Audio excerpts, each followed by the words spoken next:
화 있을진저 제목으로 말씀 전하겠습니다. 진짜 이야기는 아니고요, 이렇게 만들어진 이야기입니다. 남편을 파는 백화점이 있었대요. 1층부터 5층까지 남편을 마음대로 고를 수 있는 거예요. 대신에 조건이 있습니다. 위층으로 올라가면 다시 아래층으로 내려올 수가 없어요. 이제 한 처녀가 남편을 고르기 위해서 백화점에 왔어요. 1층에 평범한 직업을 가지고 아이들을 좋아하는 남편이 있었습니다. 괜찮죠? 1층이 이 정도면 2층에는 더 좋은 남편이 있겠지? 올라가자. 2층에는 돈을 잘 벌고 아이들을 좋아하며 잘생긴 남편이 있었습니다. 우와, 좋은데?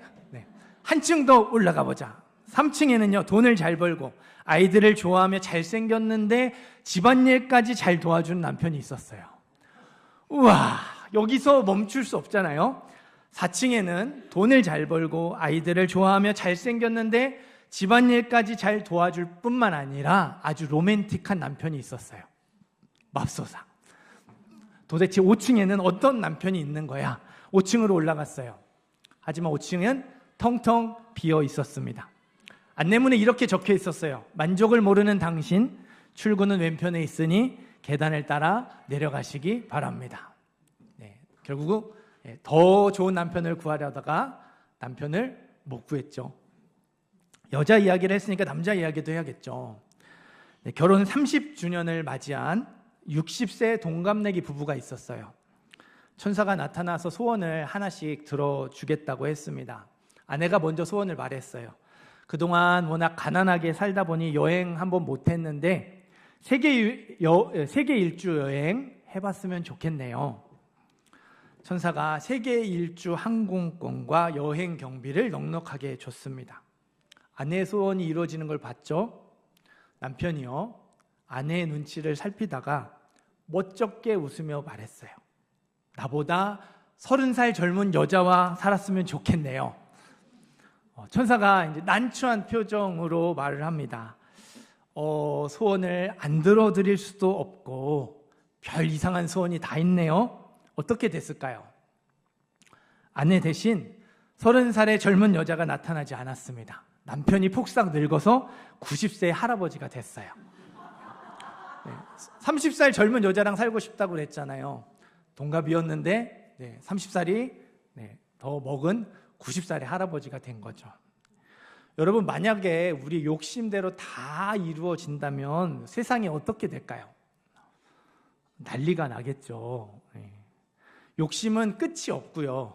끝이 없는 욕심은 허망한 결과를 가지고 옵니다. 저와 여러분 안에도 끝이 없는 욕심이 있어요.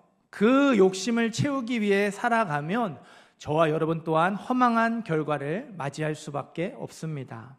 오늘 말씀을 통해서 욕심이 왜 위험한지, 또 욕심을 어떻게 버릴 수 있는지 교훈을 얻는 저와 여러분이 되기를 간절히 소망합니다. 1절, 2절 말씀 한 번 더 읽어볼게요. 1절, 2절 있습니다. 그들이 침상에서 죄를 꾀하며 악을 꾸미고 날이 밝으면 그 손에 힘이 있으므로 그것을 행하는 자는 화 있을진저. 밭들을 탐하여 빼앗고 집들을 탐하여 차지하니 그들이 남자와 그의 집과 사람과 그의 산업을 강탈하도다. 아멘. 1절, 2절에 나오는 그들은 이스라엘 지도자들입니다. 지도자들이에요. 손에 힘이 있죠. 권력을 가졌고 명예를 가졌고 돈을 가졌습니다. 많은 것을 가지고 있어서 부족한 것이 없는 사람들이었어요. 그런데 그 사람들이 한 가지 계획에 빠져 있어요.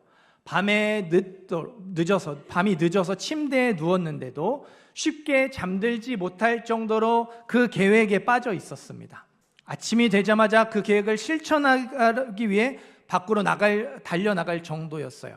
그 계획은 다른 사람의 집과 밭을 빼앗는 것이었습니다. 이스라엘 지도자들 이미 많이 가지고 있잖아요. 돈도 있고 명예도 있고 권력도 있고 힘도 있어요. 그런데도 다른 사람들의 집과 밭을 빼앗는 이유가 뭘까요? 밤새도록 그걸 골똘히 생각하다가 아침이 밝자마자 달려나가서 그 일을 저지르는 이유가 뭘까요? 밭들을 탐하여 빼앗고 집들을 탐하여 차지하니, 탐내는 마음, 욕심 때문이었어요. 끝이 없는 욕심이 어떻게 하면 내가 그걸 가질 수 있을까? 어떻게 하면 내가 저 밭을 가질 수 있고 어떻게 하면 내가 저 집을 가질 수 있을까? 계속해서 이스라엘 지도자들의 마음을 충동질했어요. 하루 종일 고민한 것으로도 모자라서 밤새도록 계획을 세우며 방법을 찾아보게 했고요.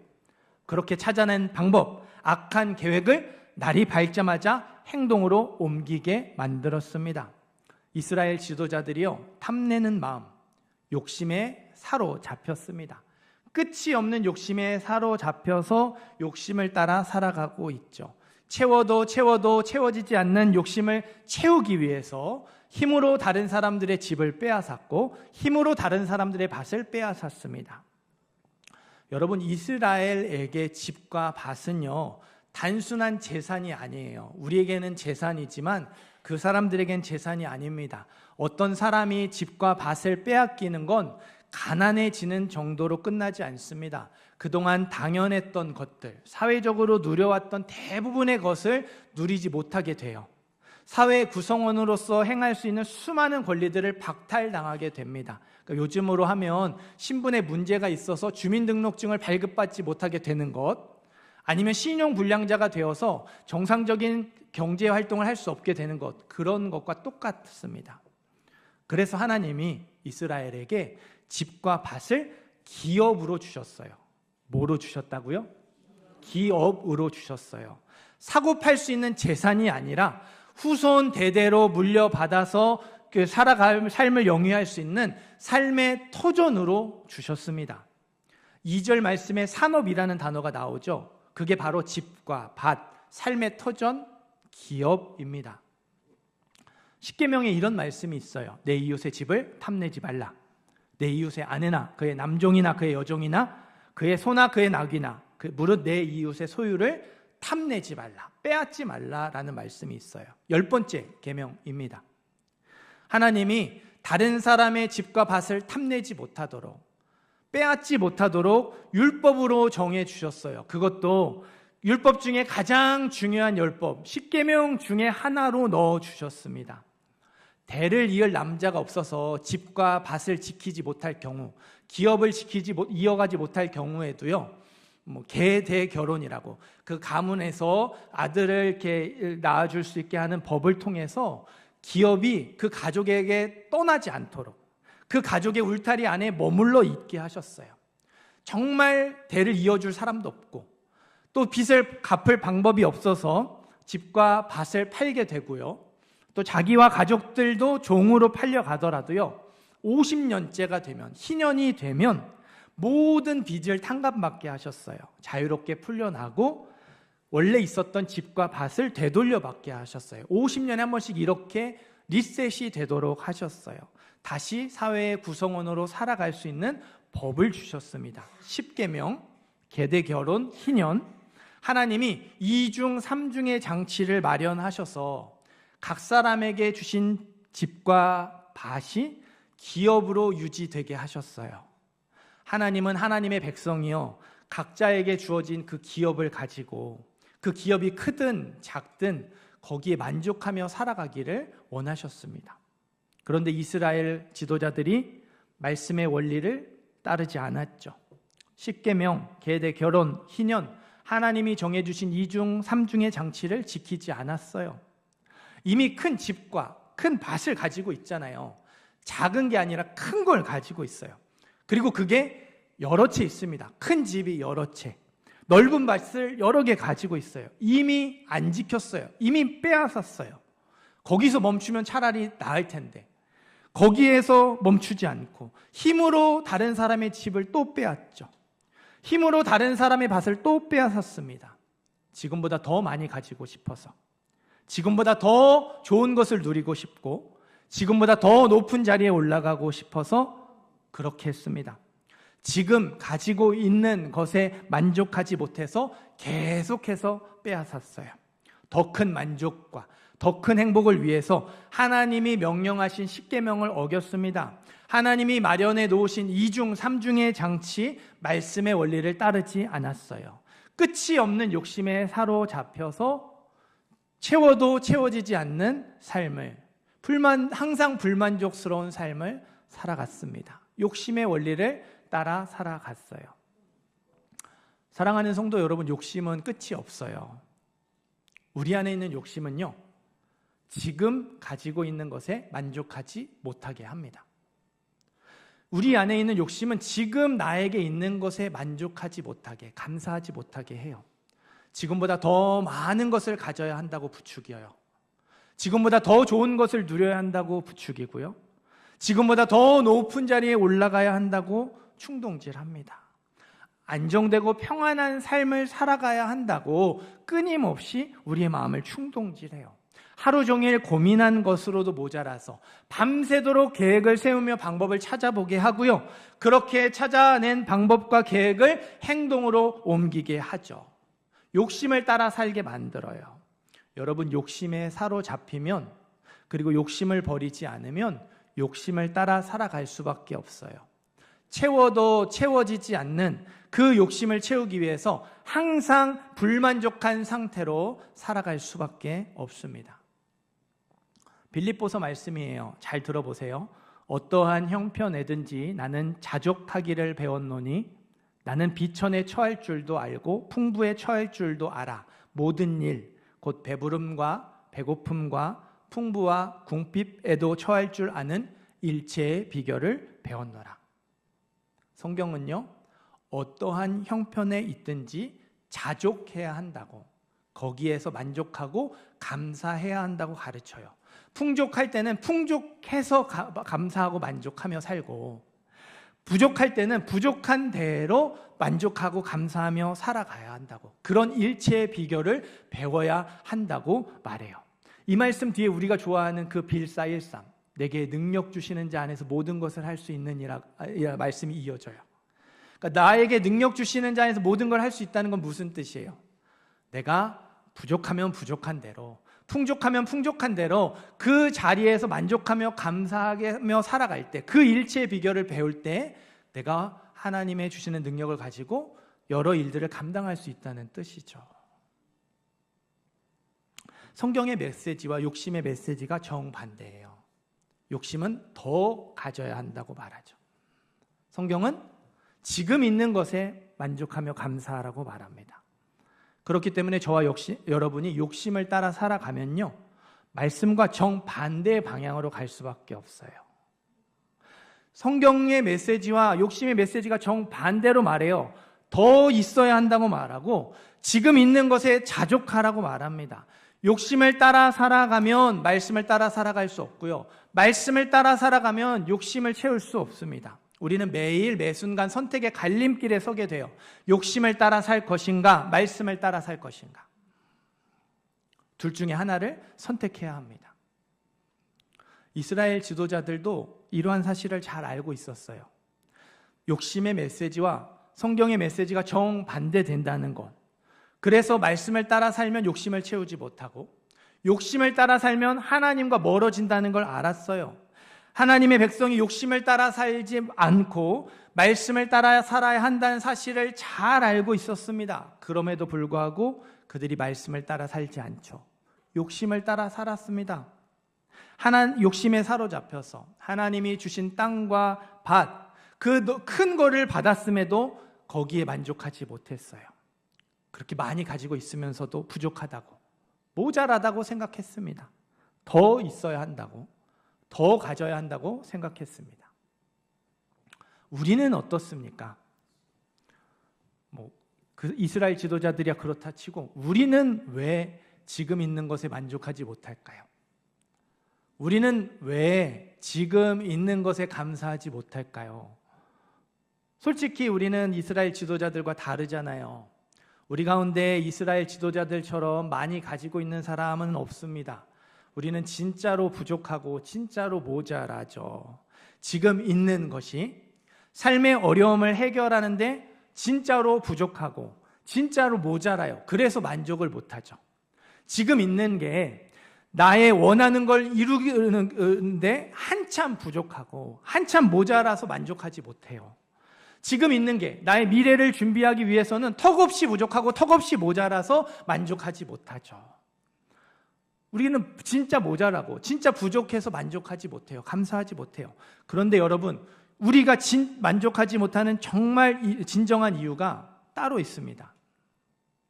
부족하고 모자라서가 맞지만 더 깊숙이 숨겨져 있는 이유, 불안하기 때문입니다. 두렵기 때문이에요. 누군가의 말처럼 우리는 한 번도 가보지 않은 인생길을 가고 있죠. 앞으로 무슨 일이 어떻게 일어날지 몰라요. 인생 말년을 살아가시는 어르신으로부터 이제 막 자기의 삶을 시작하는 청년에 이르기까지요, 앞날을 아는 사람, 미래를 아는 사람은 아무도 없습니다. 그저 내일 어떻게 될 거라고 예상할 뿐이지 정확하게 어떤 일이 일어나고 어떻게 흘러갈지 몰라요. 한 번도 가보지 않은 길을 매일매일 가야 돼요. 그리고 그 매일매일이 어떤 일이 일어날지를 몰라요. 불확실하죠. 그 불확실한 미래를 대비하기 위해서 조금이라도 더 많이 가지고 있어야 한다는 거고 생각하는 거죠. 어떻게 될지 모르니까 뭐라도 조금 더 가지고 있어야 한다고 생각하는 거예요. 내가 이루기 원하는 계획과 꿈을 위해서 지금보다 더 많은 것이 필요한 경우도 마찬가지예요. 사실 그 필요한 것, 이것만 있으면 되는데 라고 생각하는 그걸 가졌다고 해서요, 그 계획과 꿈을 이룰 수 있다는 보장 없습니다. 지금 당장은 이것만 있으면 문제가 해결될 것 같고요, 이것만 있으면 상황이 나아질 것 같지만 아니죠. 그게 있다고 문제가 해결되고 상황이 나아진다는 보장이 없다는 걸 우리도 알고 있어요. 그런데도 우리가 왜 그걸 가지지 못해서 전전긍긍해야 할까요? 지금 있는 것에 만족하지 못하고 조금이라도 더 가지려고 하는 걸까요? 불안하니까, 두려우니까. 이거라도 있어야 하지 않겠냐 하는 거예요. 여러분, 이 말씀이 대책 없이 살라는 말이 아니에요. 미래를 위해 준비하는 게 나쁘다는 말도 아닙니다. 지금 우리가 현실에 만족하지 못하는 이유를 부족함과 모자람에서 찾으면 안 된다는 말이에요. 미래를 준비할 수 있으면 준비해야 합니다. 대책 없이 사는 거는 무책임한 거예요. 그러나 우리가 만족하지 못하는 이유, 우리가 감사하지 못하는 이유를 그 나의 결핍, 나의 부족함과 모자람에서 찾으면 안 돼요. 우리가 감사하지 못하고 만족하지 못하는 진짜 이유는요, 미래에 대한 불안함 때문입니다.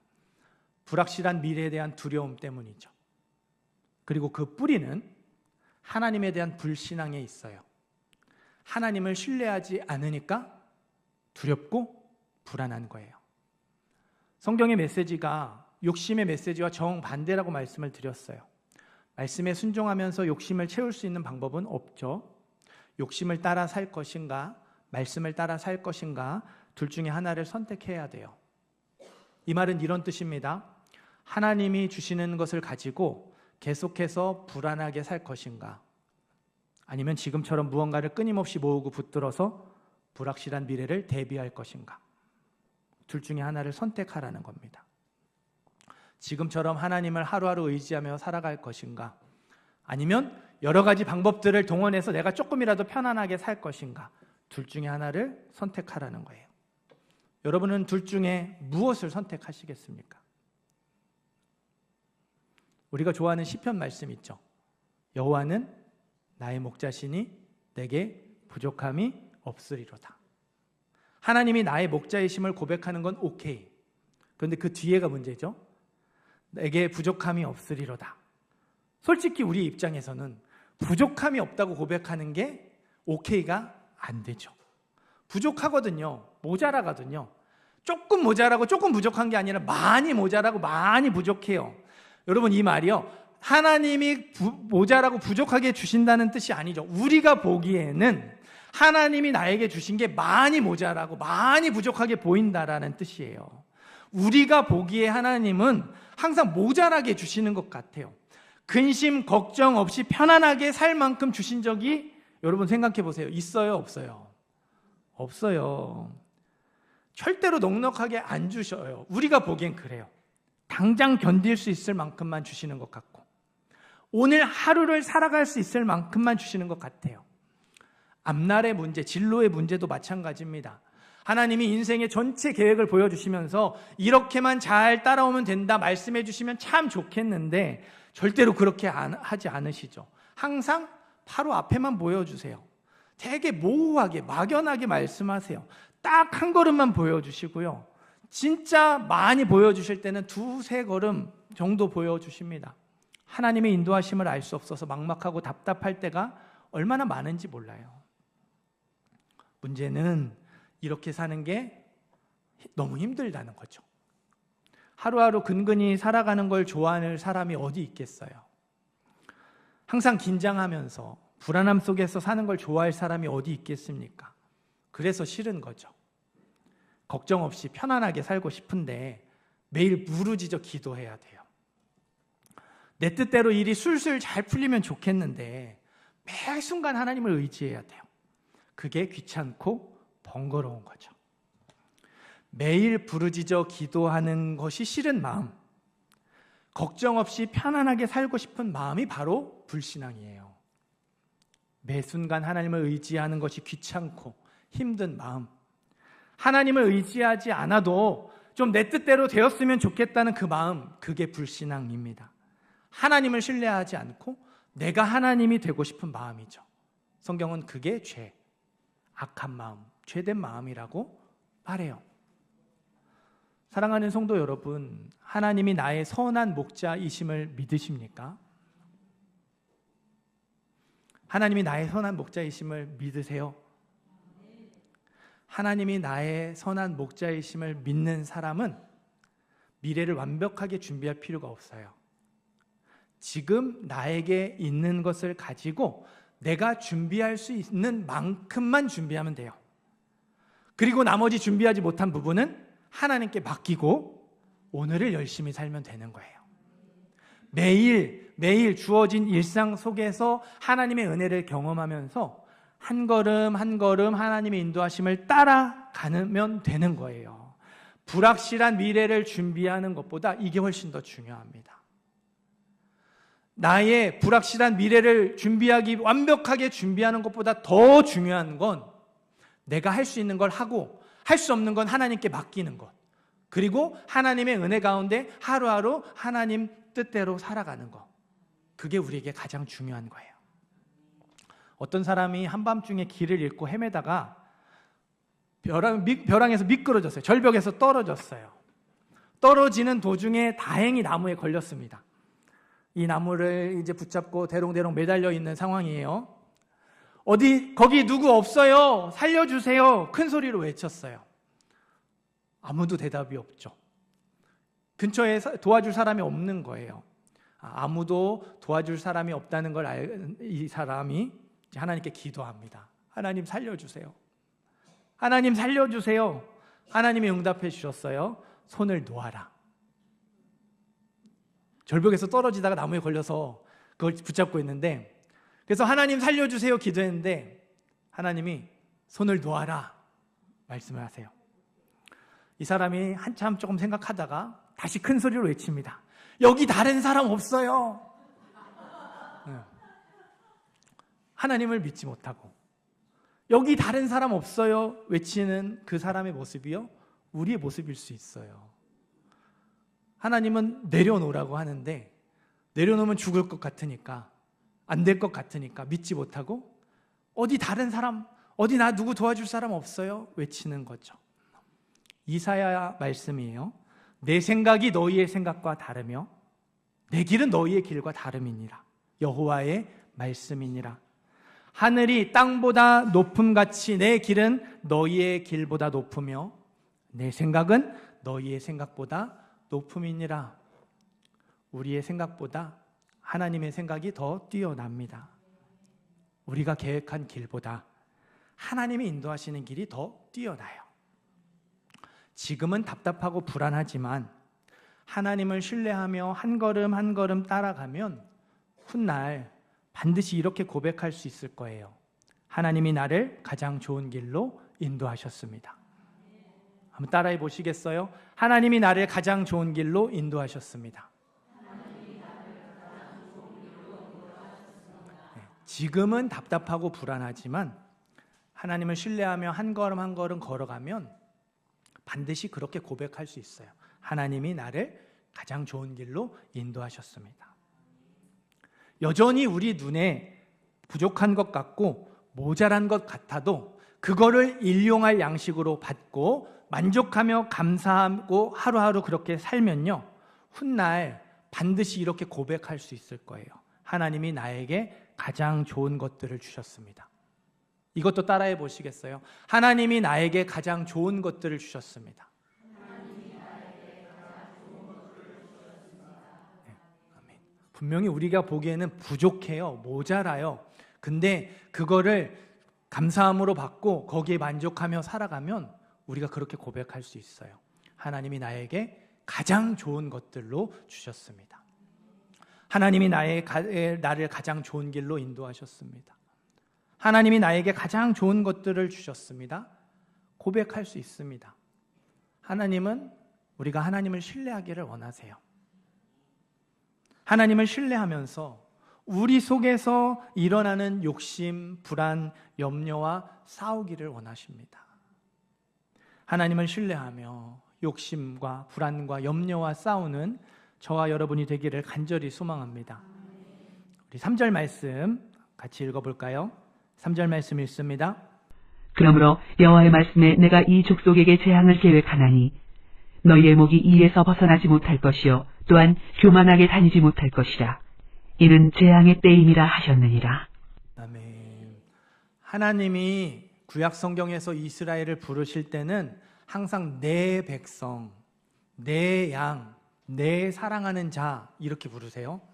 그런데 오늘 3절에서는 이 족속으로 부르십니다. 이스라엘 그 일이 하나님과 아무런 관계가 없는 것처럼 이 족속으로 부르세요. 불신앙의 삶, 욕심을 따라 살아가는 사람들은 하나님과 아무런 관계가 없다는 거예요. 하나님이 이 족속, 하나님과 관계가 없는 사람들에게 재앙이 임하게 될 거라고 말씀하세요. 이 족속의 목에서 사슬이 벗겨지지 못하게 된다고 말씀하셨어요. 노예가 된다는 뜻이죠.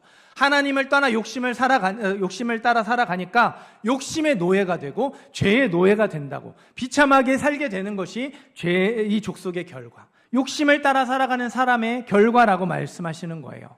실제로 이스라엘 지도자들은 바벨론의 포로로 끌려가는 비참한 신세가 되고 말았어요. 4절 5절도 읽어볼까요? 4절 5절 말씀 읽습니다. 그때 너희를 조롱하는 시를 지으며 슬픈 노래를 불러 이르기를 우리가 온전히 망하게 되었도다. 그가 내 백성의 산업을 옮겨 내게서 떠나게 하시며 우리 밭을 나누어 패역자에게 주시는도다 하리니 그러므로 여호와의 회중에서 분깃에 줄을 댈 자가 너희 중에 하나도 없으리라. 아멘. 가지고 있는 집과 밭을 빼앗기게 된다는 말씀이잖아요. 집과 밭을 빼앗기고 버려지는 사람들이 누구죠? 힘으로 다른 사람의 집과 밭을 빼앗았던 이스라엘 지도자들이죠. 불신앙의 삶을 살아갔던, 욕심을 따라 살아갔던 이스라엘 지도자들이 그 모으고 모았던 것들을, 악착같이 모으고 모았던 것들을 다 잃어버리게 된다고 말씀하세요. 하나님이 이스라엘 각 사람에게 줄로 재어서 기업을 주셨는데, 아름다운 것들을 주셨는데 그거를 더 이상 가지지 못하게 되었어요. 이스라엘 하나님의 백성이 아니라 이방 민족들이 그 땅을 줄로 재어서 나누어 가지게 된다고 말씀하세요. 하나님은 하나님의 백성 이스라엘이 하나님이 주신 약속의 땅에서 살 수 없게 될 거라고 말씀하세요. 하나님의 백성이 모두 포로로 끌려가서 욕심의 노예가 되고 죄의 노예가 되어서 하나님이 주신 땅을 제비 뽑고 줄로 나눌 사람이 없어지게 된다고 말씀하십니다. 이게 욕심을 따라 살아가는 사람들을 향한 하나님의 경고입니다. 화 있을진저. 성경에서 이 말이 나오는 건 강력한 경고예요. 그렇게 살면 안 된다라는 거죠. 하나님은 오늘 말씀을 통해서 욕심과 싸우지 않고 욕심을 따라 살아가는 결과가 얼마나 참혹한지, 그 불신앙의 끝이 어떻게 되는지를 경고하고 계세요. 하나님이 나를 인도하시고 책임지신다는 사실을 잊어버리고 자기 문제에 빠져서 내일 일을 염려하는 사람은 믿음이 없는 사람입니다. 하나님과 멀어지는 걸 알면서도 욕심을 버리지 않고 자꾸 더 가지려고 하는 사람은 믿음이 없는 사람이에요. 그런 믿음이 없는 사람은 세상에서 나쁜 평가를 받을 뿐만 아니라 하나님 나라에서도 아무것도 차지하지 못하게 된다고 말씀하세요. 있는 것도 빼앗기게 된다고 말씀하세요. 여러분, 하나님을 믿는 것과 그러니까 하나님만 믿는 것과 하나님도 믿는 것은 엄청난 차이가 있어요. 하나님도 믿는 것은 진정한 믿음이라 할 수 없어요. 아니, 보험을 이것저것 들어놓듯이 여러 방법 중에 하나로 하나님을 의지하는데 그걸 어떻게 믿음이라고 할 수 있겠어요? 하나님도 의지하는 건 믿음이 없는 것과 똑같을 수 있어요. 하나님만 믿는 것이 진정한 믿음입니다. 사랑하는 성도 여러분, 하나님을 믿으시기를 바라요. 우리에게 가장 중요한 것은 하나님을 신뢰하는 거예요. 하나님이 나를 인도하시고 책임지신다는 사실을 믿음으로 붙드는 겁니다. 그 사실을 믿음으로 한 걸음 한 걸음 말씀 따라 살아가는 거예요. 우리는 하나님의 양이에요. 하나님이 선한 목자라고 하셨다면 우리는 하나님의 양이잖아요. 우리에게 선한 목자가 계셔요. 우리의 삶을 책임져 주시고 우리를 선한 길로, 의의 길로 인도하시는 선한 목자이신 하나님이 계십니다. 구하는 자에게 좋은 것을 주시는 아버지 하나님이 계세요. 불신앙을 버리고 욕심을 버리는 것, 그리고 하나님을 신뢰하는 것, 바로 이것이 저와 여러분이 세상에서 승리할 수 있는 유일한 방법인 줄 믿습니다. 하나님을 신뢰하는 것만이 우리 안의 욕심을 이길 수 있는 유일한 방법이에요. 하나님을 신뢰하며 말씀을 따라가는 모든 성도님들 되시기를 주님의 이름으로 축원합니다.